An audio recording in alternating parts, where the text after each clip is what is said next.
ఈ మధ్య నాకు ఆరోగ్యం బాగలేదండి. నాకు అర్థమైంది. తప్పనిసరి అయ్యి మా కుటుంబ సభ్యుల బలవంతం మీద డాక్టర్ దగ్గరికి వెళ్ళాను. ఆయన అన్ని పరీక్షలు చేసి ఉన్న విషయం చెప్పాడు. నువ్వు సంవత్సరం కంటే ఎక్కువ బతకవు అని చెప్పి. నాకు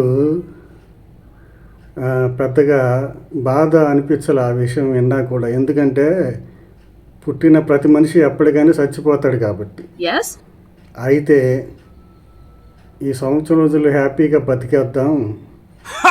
ఇంకొకటి ఏంటంటే ఇంకొక నిర్ణయం తీసుకున్నా. ఏంటంటే నేను ఈ సంవత్సరం రోజులు బాగా పుణ్యాలు చేసుకుందాం, చచ్చిన తర్వాత స్వర్గానికి వెళ్తాను, వెళ్ళాలి అనే మంచి పట్టుదలతోటి ఈ నిర్ణయం తీసుకున్నా.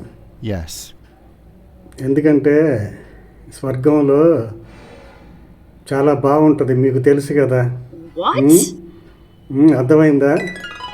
స్వర్గంలోనంట నిత్యం రంభ, ఊర్వశి, మేనక డ్యాన్సులతో చాలా హ్యాపీగా బతికేయచ్చంట.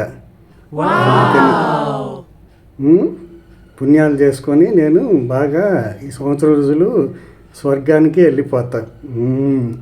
అది విషయం. Over action చేయకరా.